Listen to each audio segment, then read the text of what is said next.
Hi అండి. Welcome to Neelima Bhaskar.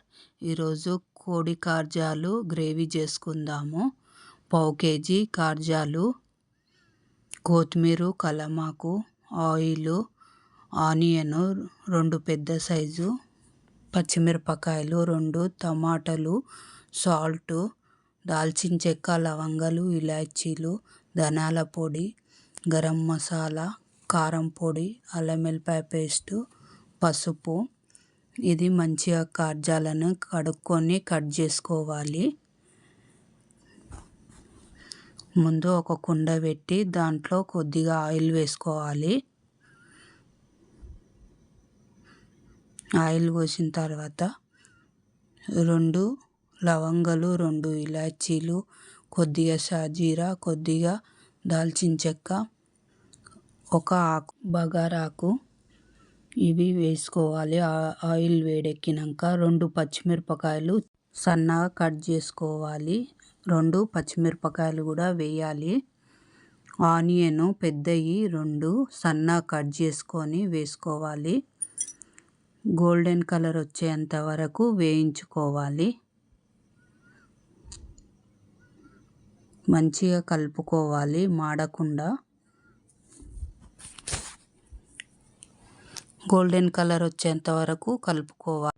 1 table spoon అల్లం వెల్లిపాయ పేస్టు, పసుపు కూడా 1 టేబుల్ స్పూన్ వేసిన, అది వీడియో మిస్ అయింది. మొత్తం వేసి కలుపుకోవాలి. మంచిగా పచ్చివాసన అల్లం వెల్లిపాయది పచ్చివాసన పోయేంత వరకు కలుపుకోవాలి. 2 టమాటాలు అవి కూడా సన్నగా కట్ చేసుకొని వేసుకోవాలి. అవి కొద్దిగా మగ్గనిచ్చిన తర్వాత కార్జాలు కూడా వేసుకోవాలి. కార్జాల్లో కొద్దిగా సాల్ట్ వేసి మనము కడుక్కుంటే కొద్దిగా నీట్గా క్లీన్ అవుతుంది. కౌసు వాసన అనేది రాకుండా క్లీన్ అవుతుంది. కాబట్టి సాల్ట్ వేసి కడుక్కోవాలి. దాని తర్వాత 1 టేబుల్ స్పూను సాల్ట్ వేసుకోవాలి. సాల్ట్ వేసి మొత్తం మంచిగా కలిపి ఒక 2 మినిట్స్ 3 మినిట్స్ డక్కన్ పెట్టాలి. ఇవి కార్జాలు చికెన్వి తొందరగా ఉడికిపోతుంది కాబట్టి ఒక 5 మినిట్స్లో అయిపోతుంది. 2 మినిట్స్ అయినాక 2 టేబుల్ స్పూను కారం పొడి, 1 table spoon garam masala, 1½ table spoon ధనియాల పొడి వేయాలి. వేసి దీన్ని మొత్తము మంచిగా కలుపుకోవాలి.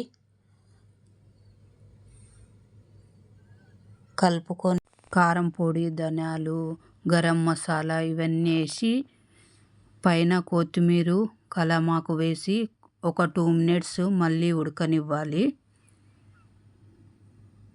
డక్కన్ పెట్టేసి 2 మినిట్స్ వరకు ఉడకనిద్దాము. రెడీ అయిపోయింది చికెన్ కార్జాలు. టేస్ట్గా ఉంటుంది, చాలా బాగుంటుంది. ఒకసారి ట్రై చేయండి మీరు కూడా. ఫ్రై చేసే కన్నా ఇట్లా గ్రేవీ లాగా కూడా చేయండి, చాలా బాగుంటుంది. సింపుల్ అండ్ ఈజీగా రెడీ అయిపోతుంది. చాలా టేస్టీ, చాలా ఎమ్మీగా ఉంటుంది. సూపర్గా అయ్యింది. చూడండి ఎట్లా వస్తుంది పొగలు. కార్జాలు రెడీ అయిపోయింది గ్రేవీ. సింపుల్ అండ్ ఈజీగా. ఒకవేళ మా వీడియో కానీ మీకు నచ్చినట్లయితే లైక్ చేయండి, షేర్ చేయండి, సబ్స్క్రైబ్ చేసుకోండి. బాయ్.